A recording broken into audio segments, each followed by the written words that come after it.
This is a presentation of Northeast Streaming Sports.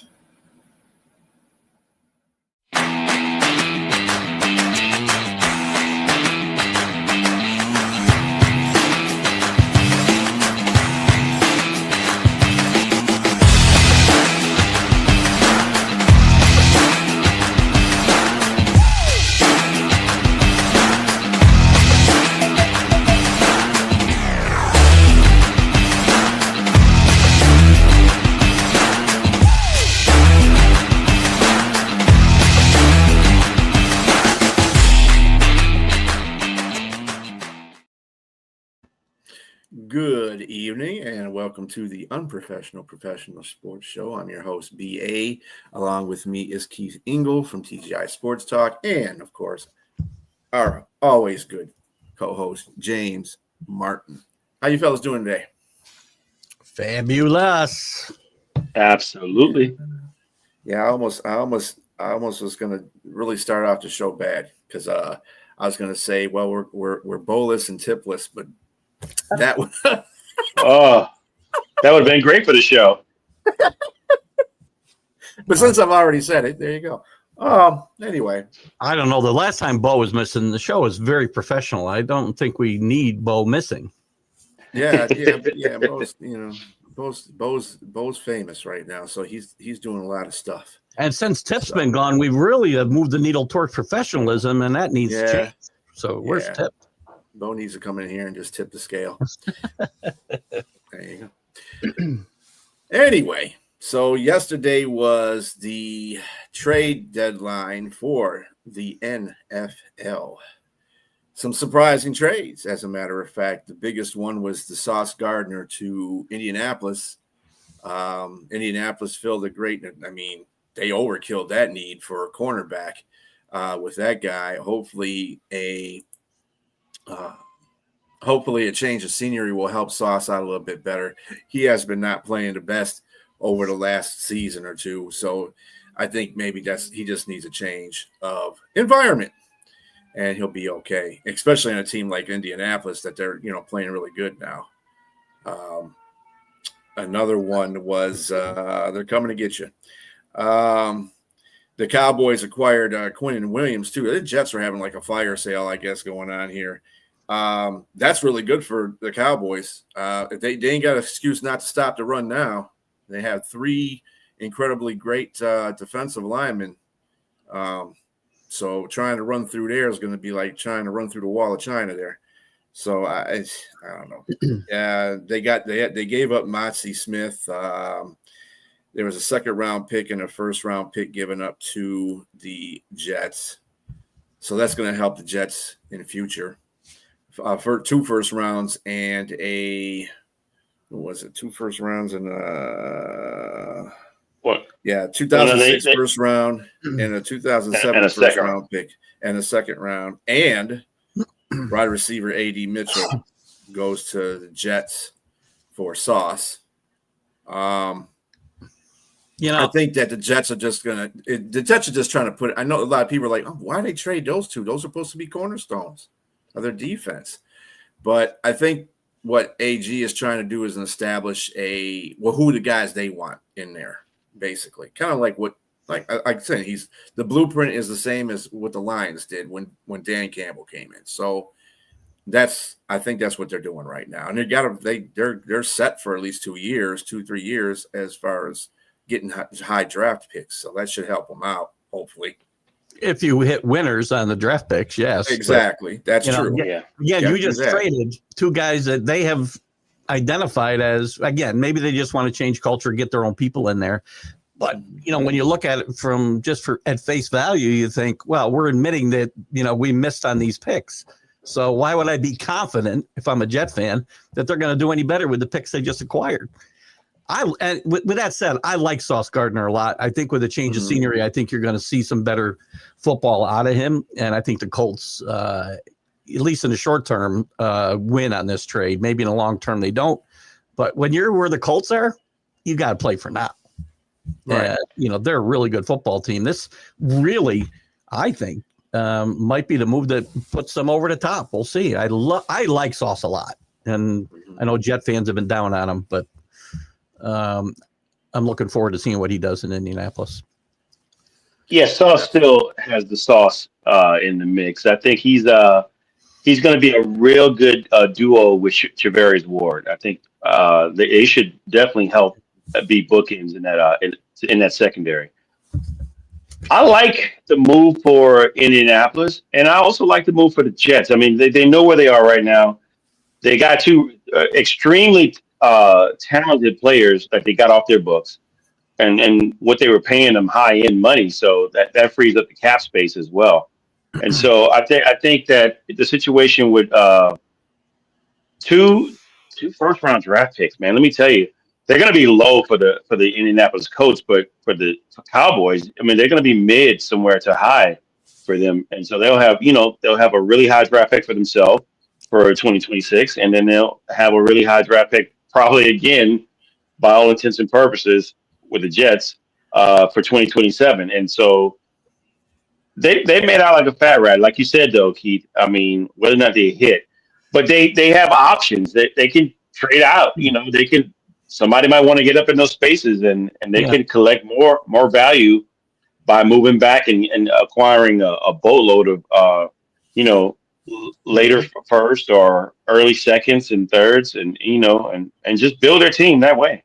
It's again, I totally understand the thinking of the Jets doing both of these moves or any moves that they've made up to this point. But as a Jet, if somebody is a Jet fan, I mean, I'm looking at it as like, man, we're starting over again. How many times are we going to reset, hit the reset button here, which seems to be like every 2 or 3 years, the Jets are hitting the reset button.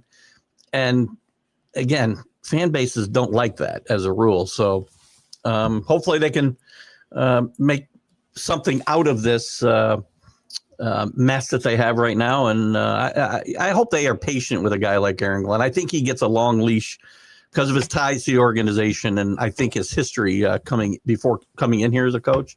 Some of the guys may not get that leash. I'd win a game or two here and there, though. Might make it safer for him. Well, he has done that so far once, so that's good. Yeah.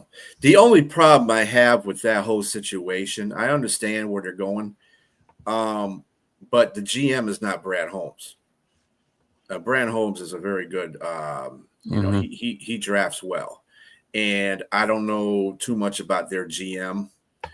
I don't know how long is that. Anybody know how long the GM has been there for on the Jets? I want to say he is in his 4th year.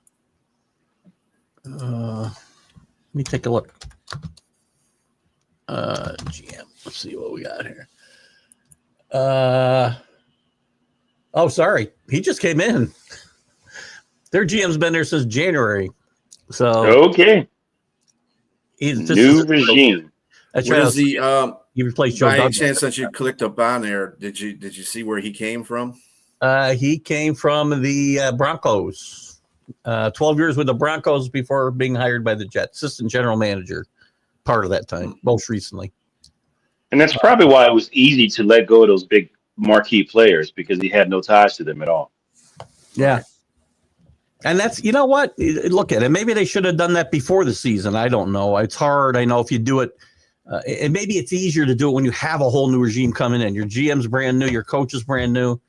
With the quarterback situation, I think it was pretty obvious they weren't going a long ways.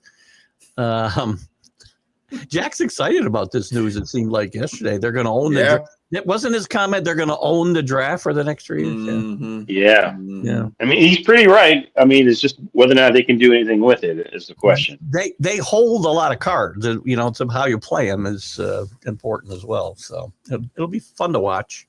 But I think it would have gone easier with the fan base if they'd done this, I think, before this season and not now.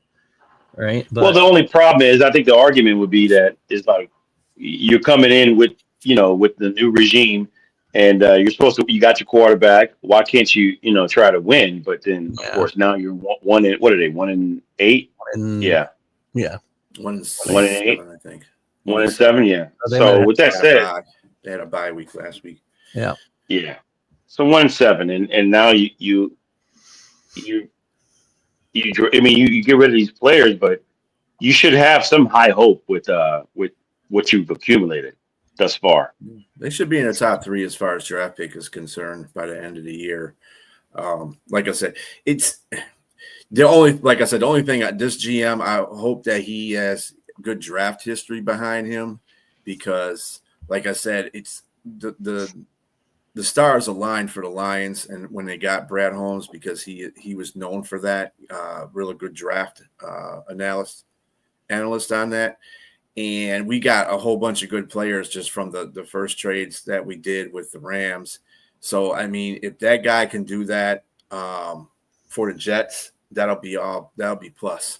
Well, if he's part of those drafts for the Broncos the last few years, they've had some pretty good drafts the last 2-3 years at least. So I think that does bode well, I guess, for the Jets. So again, he was the assistant GM, though. Who knows how much of that he. No, I'm just saying he was part of the process, right? Yeah, obviously, he that's wasn't true. right. He wasn't pulling the trigger. But. A couple of trades from your team there, James. The Chargers acquire offensive lineman Trevor Penning from the Saints for a 2027 6th-round pick, and also the Seahawks acquired wide receiver Rashid Shaheed for a 2026 4th and 5th-round pick. How do you feel about those trades? All right, Trevor Penning, good riddance.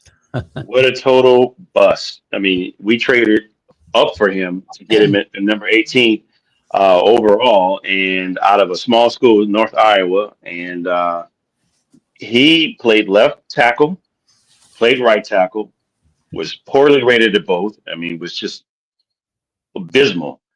And then got moved in once we drafted our bookend tackles, got moved into guard this season. And he was very lowly rated as a guard, left guard. And so we were lucky, I think, to be able to trade him to get a 2027 conditional 7th, I think 7th round. 2027, not 2026, 2027. The 6th-round pick. Yeah, sixth round pick. Yes. Mm-hmm. So we were lucky to get that, I think, and more than likely, he's probably going to have to play tackle again, because they're missing some players in LA. So good luck to them. The bittersweet one is Rashid Shaheed. Let's start from the beginning. My man was out of Weber State, undrafted. We found a gem with him, and he had tore his ACL, which I'll get to that in a minute, in college. So he was just coming off an injury, and we started playing late that season. And his first play of the game, 44-yard jet sweep, touchdown. Mm-hmm. And so you're like, wow, where'd this kid come from? And he's averaging like 17, 20 yards a pop each season. And he's all pro in his second year for kick returns, special teams. Great guy, take the top of a defense guy. Only con I have for him is that he could never play a full season. He was often injured, and he cannot break off of a DB to make contested catches. So those are the cons. But I mean, what Seattle's probably going to use him for, I think he's in a great place and he's teaming up with his old GM. I mean, not GM, but offensive coordinator in Kubiak. Mm-hmm. Yep, Clint Kubiak. And so they're going to use him and create open spaces. You remember what he did with Kubiak the first game against Dallas last year, and it was just impressive. So I think he'll do good for them. My only con would be is that he definitely will have some issues with injuries. Danny, will the Saints win this week? I don't know, man. I'm not.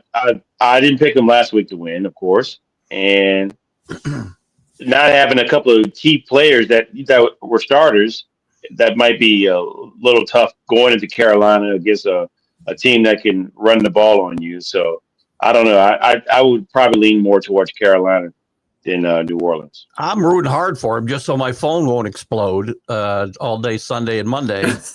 Oh my God. it's gonna happen. Jesus, Anyway. that thing's gonna light on fire with some of the. Damn, man. Well, she did say we're gonna get sick of her.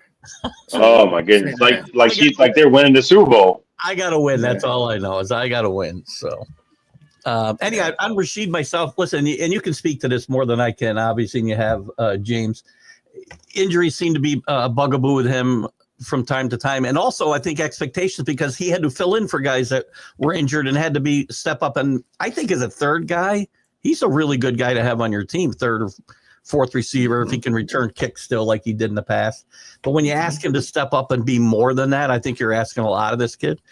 So I do think he'll thrive in a situation where he isn't, or doesn't have to carry more of the load. I think when Michael Thomas was healthy and they had other options that were healthy there, he was a better player, right, and a better fit for any offense. So he's not going to be, because they still got JSN.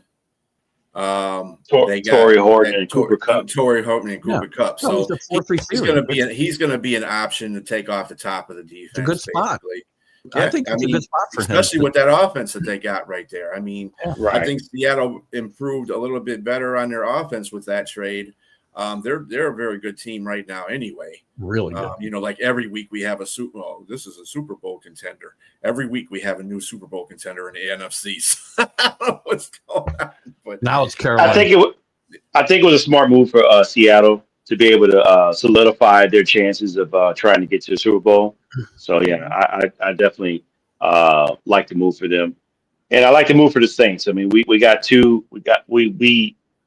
have a conditional fourth round coming probably for what's the cornerback's name? I can't think. We lost him to the Giants. Paulson Adebo. So likely a fourth round conditional will be coming in, but we have a definite fourth round selection, but it's probably going to be late because Seattle's, they're going to be really good. Accumulating those picks, a lot of fans get wrapped up in we didn't get a high enough draft pick for this guy, that guy. They get wrapped up in ones and twos, but you really win in the drafts when you hit home runs in the fourth and fifth round. And the more picks you can have there, the better. I think teams get really better that way. So Thomas was never healthy himself. He's right. That's true. Mm-hmm. Yeah, that's yes. Well, because he was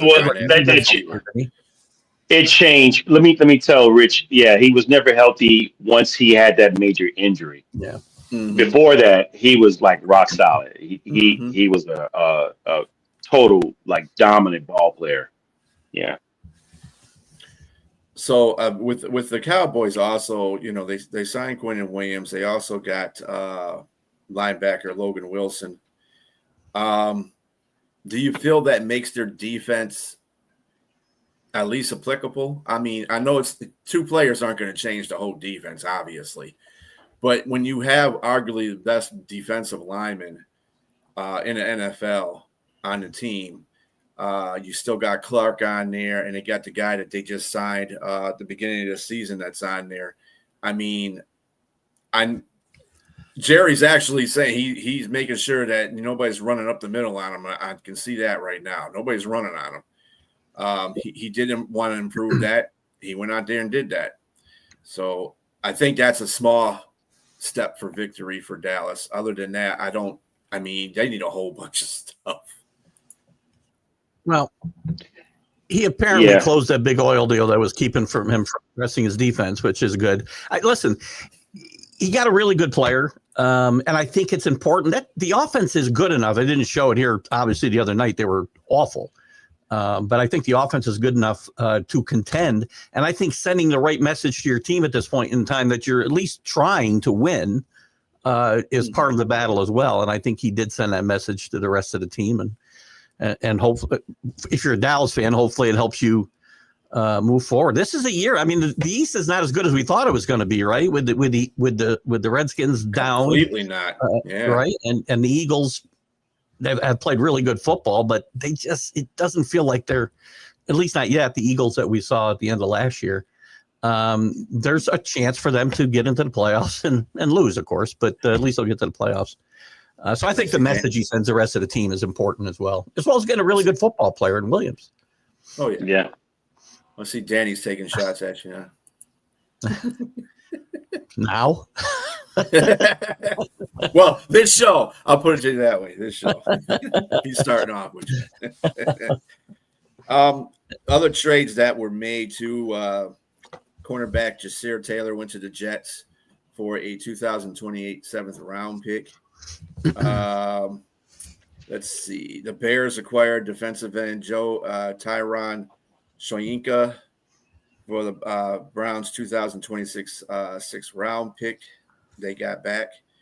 Let's see. We got the Jaguars. Oh, that's the other big trade too. Jaguars acquiring Jacoby Myers for the 2026 fourth round and sixth round pick. I still can't believe it. Jaguars right now for some reason. I can't. No. I can't. I think I feel bad for Jacoby. I would like him to come home is what I'd like. And, I still can't forgive Belichick at the end of his time there, letting Jacoby go and bring for about $1 million he saved by bringing in what's his face came from the Steelers. I can't remember his name now. I think he's back with the Steelers or he's back with Kansas City. Guys who know what I'm talking about. Jalen Ramsey? No. The receiver? Yeah. What the heck am I thinking about? Somebody will tell us. Well, Christian Kirk. No. Three names. That's terrible. This is the downside of being 65. This is from Jacksonville you're talking about? No. They signed as a free agent. When they let Jacoby go as a free agent like 3 years ago, they went to the Raiders. It was over about $1 million they didn't want to pay Myers, and they paid this guy from Kansas City. He's back with Kansas City now, I think. You talking about not Juju Smith-Schuster. Yes, Juju. Oh, yeah. Juju. He was horrible in New England. He was awful. I've wanted them to find a way to get Jacoby Myers very. He was with the Steelers. Yeah, you're right. Jacoby's very underrated. I don't know that he's going to a better situation though, Brian. To kind of jump on what you were talking about. I don't know that he's going to a better situation in Jacksonville than he's leaving in Las Vegas because Lawrence is completing less than 60% of his passes, and their passing game is not exciting. I don't think this is for him. He's a loser. Maybe the Raiders. It was Schuster. Yeah, it was Schuster. But they get a fourth and fifth pick, so I think the Raiders kind of win here. But I'm not sure about Jacoby. I think he's a loser having to go to this Jacksonville team. No, I disagree. I disagree because he's going to get the opportunity to be a viable, and he's going to a very good offensive coordinator / coach in Liam Cohen. I think he's going to get him some touches, man, and he's going to revitalize his career because he went to Dumpsterville when he was with the Raiders, man. And he didn't want to be there. He kept complaining that he wanted to get traded, and they wouldn't trade him, and finally they put him on a team. Brian Thomas Jr. is going to get double teamed. You saw what it was doing for Travis Hunter. He was starting to play really well. I think Jacoby Myers is going to get some. For fantasy owners, he's going to be really good. I think he can play. The problem is he can play. He doesn't have a good quarterback to throw in the football anymore than he had in Vegas. I'm not a high on Lawrence at all anymore, and I was for a long time. I agree with you to some degree, but I think the biggest thing out there for Geno Smith is that his offensive line is crap. I think the offensive line is a little bit better out here. I just think I agree with you to some degree. I think Trevor Lawrence, he's as considered as a number one overall, he's a bust. As a number one overall player being picked in the NFL, he's a bust. But he still can play. So I think they're going to have some. They're going to have a much improved offense. And Jacksonville, I think, that's going to help them get some wins too. They are in the AFC South, so they should. Stroud is out. With a concussion. Who's the guy that's starting for him? Davis Mills. Team is hurt. Yeah. I'm not. Well, the offense, offensively speaking, for Houston, it's not a very good look. But their defense, I think their defense is going to stop Jacksonville from doing just about anything that they want. That defense is just freaking nuts, and the fact that they let off the pedal when Bo Nix went down there in the fourth quarter and got that winning field goal. I was kind of upset about that fact. I said, dude, you got to play that 60 minutes, man. You can't just sit there and just play, 45 minutes of football and think the other 15 minutes is going to come free because you're playing well. No, this is another high quality AFC team. So you're going to have to go through it. But I think they might have learned from that situation too. There's a heartbreaking loss for them. You got to score touchdowns to win in this league. You can't kick, 5 field goals. As a rule, you're not going to win. So trust me, as a Saints fan, I know this. Thank you. Denver didn't do much better, but it is what it is. Now they got one more though. I mean, again, as a rule, you can win a game that way, right? But unless they start giving you 5 points for 68 yarders, I guess maybe they can start. And Olave's not going nowhere, Carlos. So any of that dream scenario is not going to happen because they're getting ready to sign him, I believe, right, James? Yeah, it would have happened yesterday if they got rid of him. They're not going to. I mean, they already, even a couple of weeks ago, they mentioned that they're in communication about signing him long term. So yeah, definitely. And unfortunately, the question is, do you sign him as a number 1 or number 2? Saints still don't have a number 1 in the building. Chris Olave is not a number 1 receiver. He's an excellent number 2. He would be, a great number 2, and he should get number 2 money. But unfortunately, I think because of the situation, some team's going to want him in the off season. They're probably going to sign him to number 1 money, and that's just overpaying for him. Mm-hmm. True. Yeah, and then to this point too, the running game for the Jags is not the greatest either. I just something's not sitting right with me with the Jags. I want to believe in them, but at the same time, it's kind of hard to. I mean, you beat San Francisco, and then you get then you almost lose to the Raiders. I mean, I think they still have glimpses of being Jagoffs instead of Jaguars. The tight end, there's a couple of players they need to get rid of. Well, this might be it seems like every year they have to do that to me. They didn't fire the GM last year before they hired a coach, right? Am I remembering that correctly? They kept the GM, or I think they kept the GM and he hired the new coach, which means you're going to keep a lot of the players that the GM had brought in here. And this might be another situation where they're going to have to get players that fit this head coach's vision of this team. And Trevor Lawrence and a lot of these other guys may not be part of that vision. So we'll see. Speaking of AFC East teams, Eagles are AFC East or NFC East teams.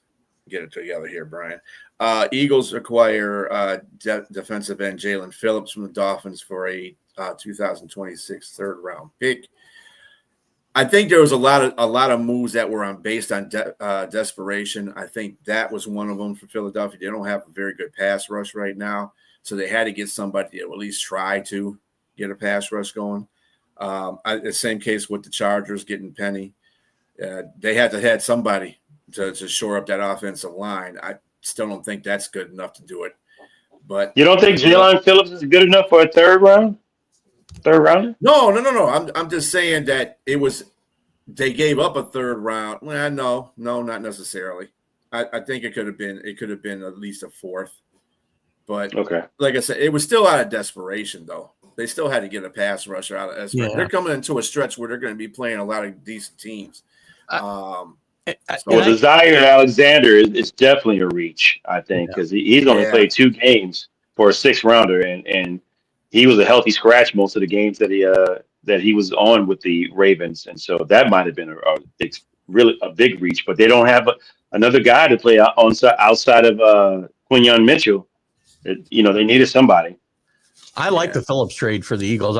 Again, maybe we can quibble over the draft picks, right? But I think he's a guy who will benefit greatly from a change of scenery. He's a really good player, and I think he's a guy who's probably suffered from the malaise that's going on down there in Miami. So I look for him to finishing kick here for the Eagles. Absolutely, and I think being next to Jalen Carter and Jordan Davis and having another bookend on the other side. And I think Nolan. What's the kid's name out of Georgia? The uh, I know what you're talking about. The linebacker. Well, he's linebacker come slash off. He's come defense off of end. IR. He's ready to play, and Yep. you got and then they Graham, they got him back off out of retirement. Is he Hmm. back? Yeah, So he's I back. mean, these guys will be rotational. I think it's going to rejuvenate Jalen Phillips, man. I think he'll be excited, especially That whole when you're in a defensive winning line should be culture. fine. You're in a winning culture too. That's another thing that will lift your spirits big time. And that'll elevate your play as well. I mean, isn't he a former first round draft pick? Hmm. Yeah, Hmm. Yeah. he can play. I think he can play. I think it's a good change of, like he said, change of environment is everything. Yeah, and that's what good things about some of these trades. The change of environment should invigorate a lot of these players. I don't know too much about defensive end Joe Tyrone Shoyinka from the Browns. I don't know how good he was over there. They have a good defense anyway.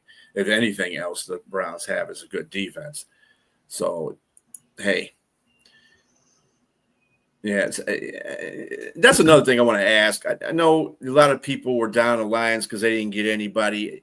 I look at it like this: if your team feels that they're fine at the way they are and they're a contender, then you got to go along with it. A lot of people just like to play Madden with these trades and stuff like that. I don't necessarily. I don't think, me personally, I didn't think that the Lions needed to do anything. They probably could have went out there and get an offensive lineman, but that's a two-way street, and those are far and too few. In the NFL to try to go out and get in the trade deadline, and then you'd be paying too much.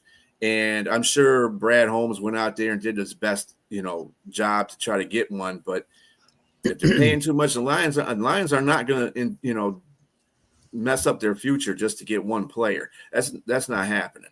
Yeah. So I think a lot of teams are like that. And speaking from a guy whose team did the same thing and did nothing, I am disappointed did nothing because you've got a young team with a young quarterback who's an MVP contender, and suddenly your team is potentially a real contender, but you didn't go out and add any firepower for this kid, and they could have because they were in talks with Olave. I never say his name right. Olave. Say it again. Olave. Olave. Thank you. Once I hear it, I'm good for like one time. Olave. They were in play for Myers, but Myers was really kind of redundant with Stephon Diggs. I mean, they're playing the same game right now. But Olave would have really improved this offense, and they didn't want to pay whatever price there was out there, which they're well under the cap. So it's not about money. It's about the draft picks. And I don't want to mortgage your future for that either. But if this team runs out of gas and the offense runs out of gas either before the playoffs or during the playoffs, they may regret not going out and getting another piece for this really good young quarterback. We'll see. He would have taken definitely a second round, and they probably don't want to give that up. My guess is they would not give up the draft pick. Yes. Yeah. Yeah, let me address a couple of comments here in the sections here. You can't trade based on reaction. And see, last week was an anomaly. The Lions just played bad. That was their game. They gave that game up, and they still almost won the game. But they played horrible in all three facets of the game. They played horrible. So I mean, that'll just. And then Rick here, the Vikings exposed. No, you did not expose that.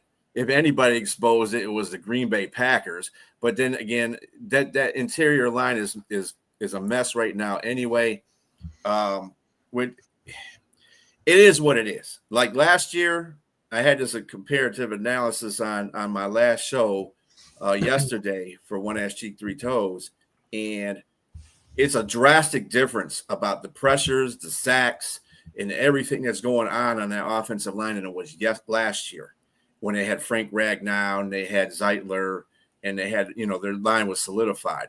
So you can tell what needs to be fixed, what needs to be addressed, and it's those three interior linemen, the right guard, the left guard, and the center. And that's where the pressure is coming from. And the Lions know this. And, Goff is not – he's a giraffe. So, I mean, he's not gonna Lamar Jackson you anytime soon. That's for sure. Well, let me piggyback off what you said in regards to what Rick was saying about interior offensive linemen. One just left from the New Orleans Saints, and he went to the Chargers, and he's terrible. Let me tell you why there's no other offensive lineman that came off the board. That's right. Because everybody's holding on to the ones that are good. Yep. I mean, the depth players are garbage. There's no good offensive linemen almost throughout the whole league. There's only a few others teams that you can say that are really good, and then there's a complete drop off. I was going to agree with exactly what you said, James, because that's where I was going to go. The same thing, because there's no sense of making moves just for the sake of making moves. If you're just making lateral moves or just bringing in new faces, there's nobody out there to be had. Good linemen are not just being given away, and they're not going to be because they're. And you're going to have to spend for them. I mean, an exorbitant amount of draft capital to give. That's where the guy's not really worth it then. Because I mean, you're not really making moves future wise for your team. You're putting yourself in a hole for a guy who could potentially get hurt or whatever it may be. Yeah. You're just not good enough. The offensive line play. I don't know what's going on to where offensive linemen are just not as good as they used to be. Probably not, Brent. Not a third. Yeah, what when you trade, you're going. It's just like getting free agents. When you trade, you're giving up a whole bunch for that trade. Yeah. I mean, look at Sauce.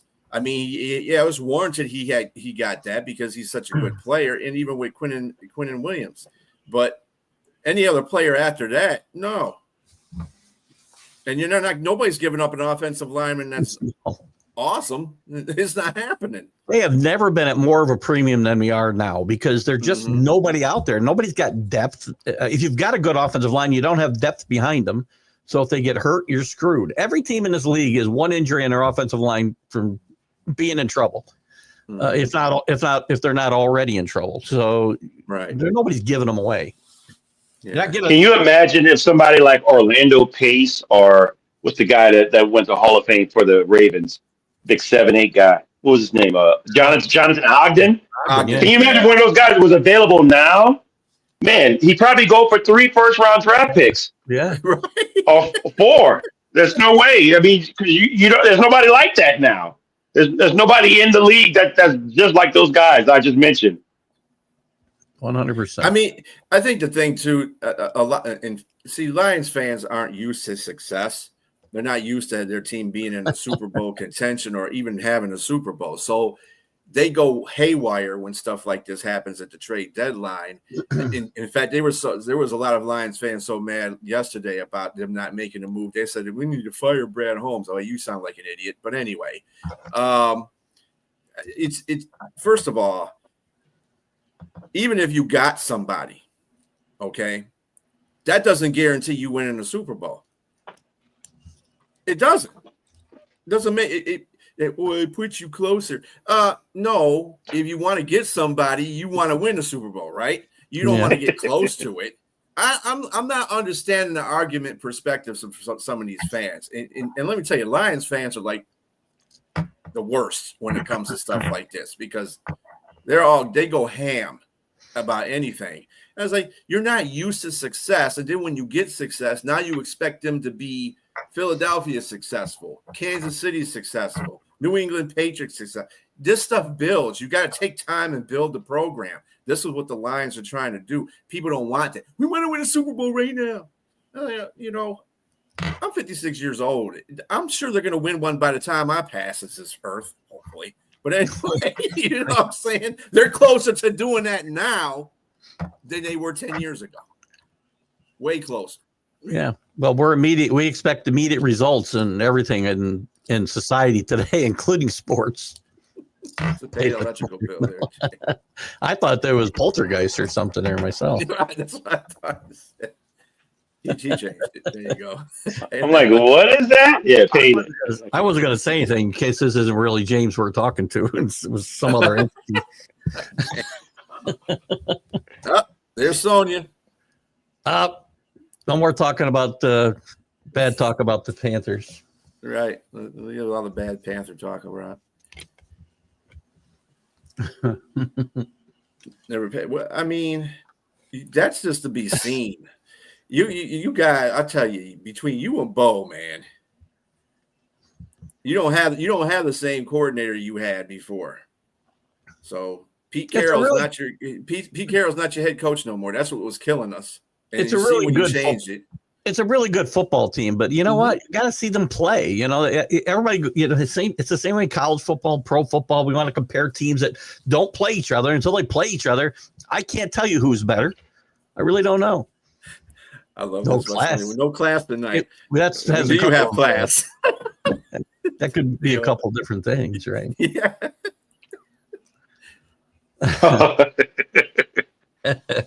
Like school in the summertime, no class.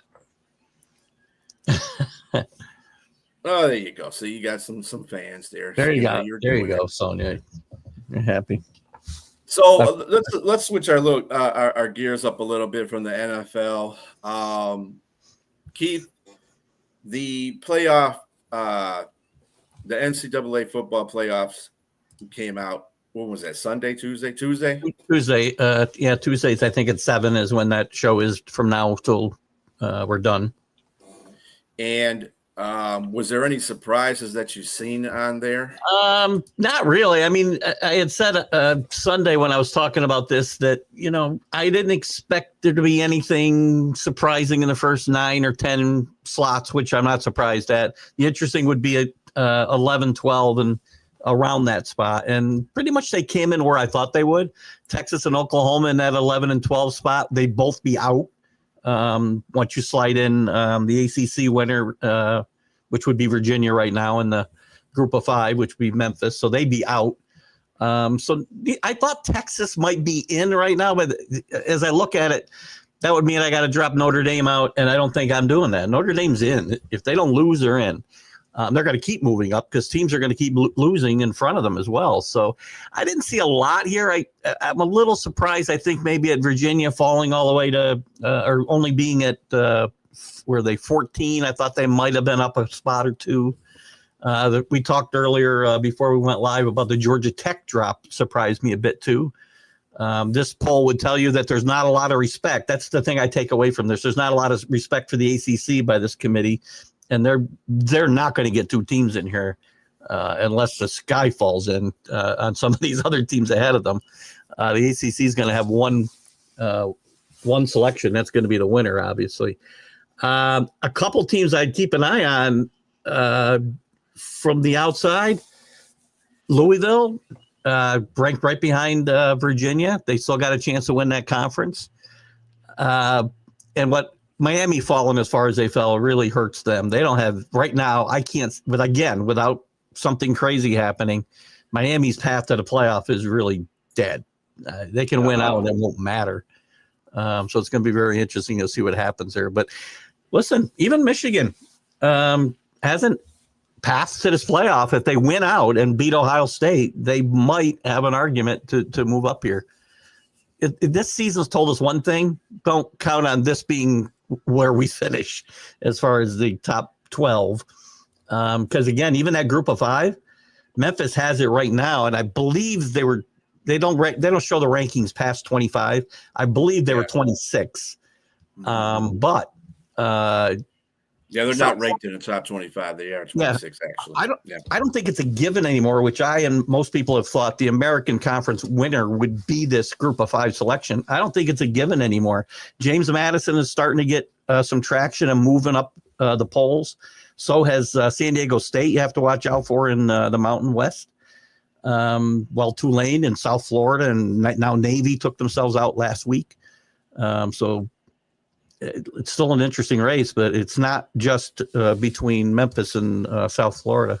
It's an interesting poll. I mean, not much that I didn't expect to see, though. Yeah. Texas Tech was another tough game. BYU. Yeah, there's interesting games in the Big 12. The Big 12 doesn't get enough respect. There's some really good teams in the Big 12. Texas Tech being one of them. BYU is undefeated and up to 7 in this poll. They got to play Texas Tech, who's right behind them in this poll. But that's it's not an elimination game necessarily.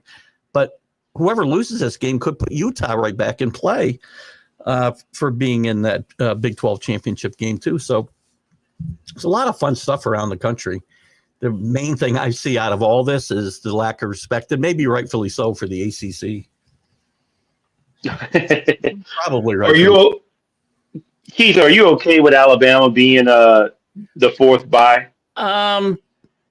Yes, because this will play itself out. It's the first week, right? And there's some controversy there. That's a good call. I mean, there's people saying, Oregon people are arguing about their spot here at 9. But listen, you've got all kinds of time to improve your lot here if you're in the first 10. So I wouldn't worry about it. I think Alabama's probably got the worst loss of the top 10 teams here. I would say they have the worst loss to Florida State as it looks now. But Alabama's playing as good as any of these teams in the country since that game. So, yeah, I'm fine with them being 4. Okay. And it's important to remember, right? This would be the 4, right? It's not a given. It's not conference winners get the buys anymore. So the Memphis of the world, last year it was, who was it last year? Boise State. They're not going to get a bye in that first round. It's going to go strictly by the rankings. So, I'm all right with that. Listen, I've had to eat some crow on Alabama and Ty Simpson because I said Ty Simpson, and I said it on this show and every show was on early in the year. I can't believe that they're going to be able to win with this guy at quarterback because fifth-year seniors don't wait 5 years to play if they're any good.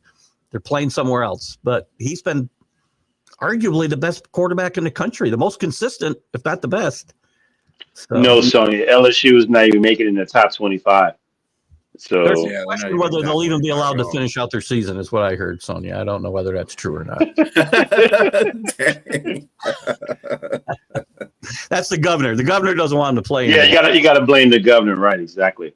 Who elects this guy? By the way, he thinks the taxpayers are paying off the $53 million that they're paying the coach. He thinks that what was the other thing he talked about? Oh, I can't remember what it was. Or some other crazy thing he said. But the governor shouldn't be getting involved in all this because he's got nothing to do with it. I get it. It's a state university, but they have people to do this. Just sit down and, I think you got more important things to worry about than LSU's football team. I hope. This is Louisiana politics at its best. Yeah. Well, he's just piggybacking off our commander in chief about the Redskins. You can't play here unless you change your name to the Redskins, that kind of stuff. But whatever, it is what it is. Everybody piggybacks out. That's a copycat. But that the whole taxpayer thing, and this is a misnomer that people think around the country with these coaches. I've been through it with people I know personally. Like, oh, taxpayers shouldn't be on the hook for all this money. I'm like, they're not. That's the Lane Kiffin's not. He's not making a lateral move, even though LSU is a powerhouse school. I don't think he's going there. He even said no one wants to live in Baton Rouge. I'll tell you, though, about Lane Kiffin. Lane Kiffin will be the highest paid coach in college football, at least for a week, once this all hashes out, because he's either getting a big extension at Ole Miss or he's coaching at Florida or LSU for the biggest contract in the country. He wins in this no matter what he does. I think he's found a nice spot for himself at Ole Miss where he can stay as long as he wants. He's not going to be pressured to win national championships every year like you will at LSU or even Florida. So I think he's found a good spot for himself. Yeah, but he's got, let me see, I picked LSU, so I feel the same way JTrain does. Thanks, man. Look, I think, yes, 20 million well spent down the toilet. Let me see. Ole Miss is, they're number 6 right now, in the first round of the playoffs. Lane Kiffin's doing an outstanding job there at Ole Miss. Great job.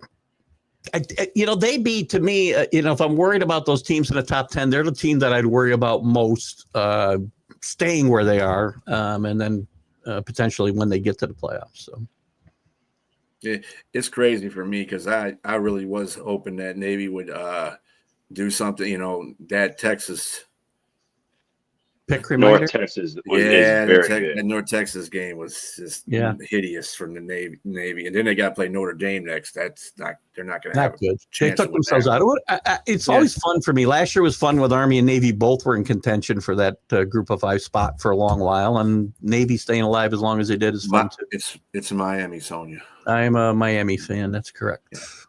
The Hurricanes. I don't know what Robert was saying there. Does anybody pick reminder? What pick reminder, Keith? Something about picking. I mean, did you pick your college teams on our little thing there yet? Or yeah, well, probably not. I don't think Robert's in there anyway. But no. Robert, he said, "Mind your business." if he's asking me about who I like. My selections, we talked a lot about preseason polls and how ridiculous they are. Mine I picked Clemson to win a national championship, so there you go. Well, that's not nice, Sonia. Wow, that's awful. That's awful. Hey. I like how you said "don't drown in a tsunami" instead of saying a hurricane, which would be appropriate for the host. But anyway, yeah, don't tsunamis only happen in Japan or someplace? I mean. Yeah, we I guess we could have a tsunami in Miami, I guess. And that's why there's hope. I mean, if an earthquake happens, I mean, yes. Yes, the talk of destruction. Love I have talked so nicely about the Panthers, and Sonia just wants my son's alma mater. She's got it in for you. She's got it in for you because she's got it. She was going at me, so. You were taking it tough the other day. I got to tell you were taking it tough. But like a man. Well, like I said, when people start having to say, "Oh, when were you in the Super Bowl?" You're starting to sound like Dallas Cowboy fans. We're talking about now. We're not talking about 10 years ago. I know Detroit was crummy 10 years ago, but it's got nothing to do with the here and the now, buddy. Look, everybody can get to the Super Bowl. You got to win. And I'm pretty sure you got the same number of wins as Carolina has. So you're all right. I'll throw myself under the bus for you. Oh, you saw about that on the CBS app. Oh, geez. Yeah, those. Yeah. Thank you. Bo's not here. He didn't show up to remind me. We'll do that as we speak, Robert. You're the best. No, Robert, sorry I called you out there. I don't know if I did or not, but somebody said I said shut up. Be all right. Yeah, that's the reason why she's going off on you there, Keith, because she's still not over that Patriots destruction there. I gotta be better. I mean, it doesn't matter what time of year you play. That's all right. You joined the ranks with Buffalo too, Right. You got 2 to go. Well, then they beat the Jets though. They beat the Jets and they beat. Didn't they beat Miami? Have they played Miami yet? Yeah. So they played Miami again. Yeah. So there you go. Pretty sad though. 40 burgers on both of those teams. But anyway, both of those teams. But anyway, I tell you what though. Pick right there, Sonia. That's a Panther pick right there. Yeah, we are picking. We're all picking. We're all picking the Panthers. All 3 of us. Yeah. Yeah, she's. Yeah. But hey, I mean, the Panthers. I mean, they really did impress me by beating the Packers. I mean, nice win. I mean, I've been saying the Packers they're not the team everybody thought they were going to be at the beginning of the season. One player's not making that team. You got to play offense, and their offense is just ridiculously bad right now. Well, not bad, but it's not where Green Bay usually is on offense. And then they lost Tucker, or what's his name? Yeah, the tight end. That's really gonna put a bang in their butt there because he's like their go-to guy. They don't have a number 1 receiver. They have all number 2s. I'd have to look into this kid. I don't know that much about him. Who's this? Has the it factor. I'll check him out. I watched him play a little bit at Navy, and he looked good. I don't know much about him, though. My guess would be undrafted free agent, if off the top of my head. Yeah, Tucker Kraft. That's what I'm. Yeah. Thank you, Sonia. Yeah. I mean, I think they were going to be. I mean, they're pretty even team. They are. They're either going to be 9-8 or 8-9. they're going to be an even team. They're actually playing to what their record's going to probably be at the end of the season. So they're still not the best team in the AFC South. I think Tampa Bay has that all the way, but yeah, I think so. In fairness, Robert, we're not the dumper. We are the big dumper. Thank you. in fairness, I think we all thought the Panthers, when we talked about this before the season, I think we all saw significant improvement for the Panthers, right? Not playoffs. Yeah. They might make the playoffs. One thing I want to see more is it's from their quarterback. They need to have a much better play from Bryce Young, and I think he's a good quarterback. I just think I'm not seeing like that within that game. What did he throw for like under 200 yards, like 100 some odd yards? Yeah. Well, it works. That works well when you have a good running game. I mean, Donald did really good against that defense. But when that gets shut down, which I doubt it will for a while, but if you look at who was it, Indianapolis last week, they have a great running game, but they shut down Jonathan Taylor to 45 yards or something like that. Yeah, he had. And then we depended on the quarterback. He threw 3 interceptions. So that's all I'm saying. So is this team beating the Buccaneers twice? Are they going to beat the Buccaneers at all, I should say, the Panthers? Will they beat the – They can. I think they can beat them once. I think they might split. I'm going to say they lose both those games. Are they going to beat the Seahawks at home? I don't think so. In Seattle, you mean? No, they're playing in Carolina. Oh, okay. That's possible. I think they lose all 3 games to end the season. I really do. I see them beating the Saints twice, the Falcons – losing to 49ers and Rams. I think they finish 8-9. The before don't count. It's the here and the now. If I give them one of the Tampa Bay games, then they finish 9-8. Sonya, I'm giving you a split. I'll give you a split between Tampa Bay. But that's 9-8. I was looking at Sonia's like, there's no way they're going 9-8. 9-8 would be a good finish. They got a tough road ahead of them here. Where did they finish last year? Wasn't it 8-9? Carolina? No. Yeah. It was like 4 and something, wasn't it? Yeah, 4-13, I think. So that's a definite improvement. A great improvement. If they get 9-8, yeah. Should be happy. But that's the thing, and I talk about with Jack this all the time. I'm just trying to take the pressure off you guys. You take all the heat in the text because by the time I get to them, I'm too far behind in a conversation to say anything. Jack and I talked about this a lot.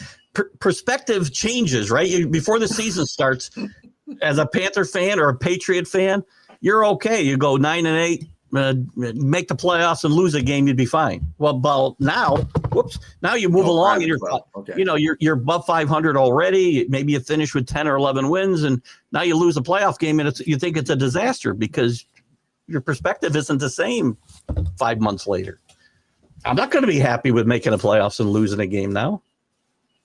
Perspective changes. So I get Sonia's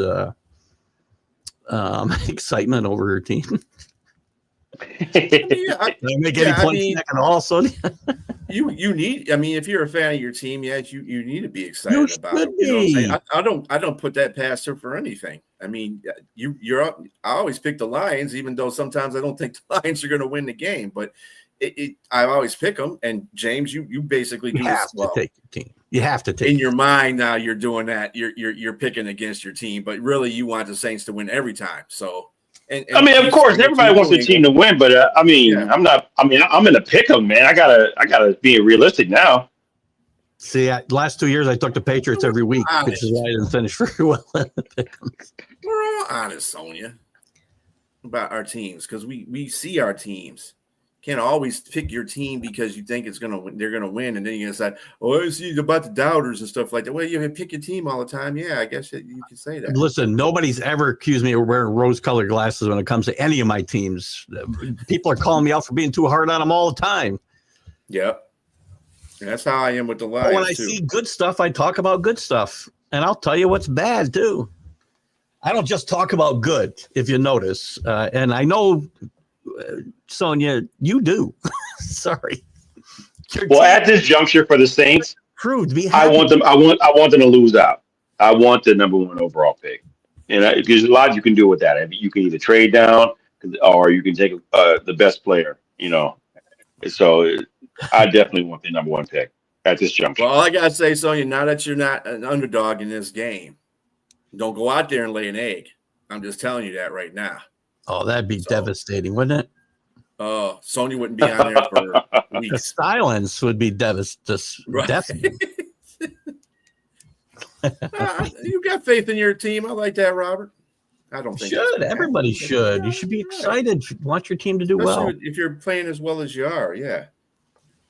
But anyway, on that note, we are bidding everybody adieu. Have a very good rest of your week. And tomorrow is Thursday Night Football. I forgot who's playing tomorrow, to tell you the truth. I think it's another Thursday Night crappy Football. game. Yeah, it's another crap game. Well, there you go. Yeah, It's a crap game. Yeah. Crappy game. There you go. That's our Thursday night game, the crappy game. And then we have college football Saturday. And, of course, we got NBA and the NHL in full swing, too. And the NCAA has kicked off both the women's and the men's season. So, full sports. Oh, man. Shout out to OKC for being 8-0. They are without their second best player. We'll talk basketball eventually. Yeah. Yeah, that's coming up. Yeah. In June of next year. And we're undefeated too, by time and whatever. So everybody have a good evening. Time's undefeated. James, time is undefeated. There you go. I'll see you guys Everybody later. have a good evening. See you Sunday. Sir. All right. Peace.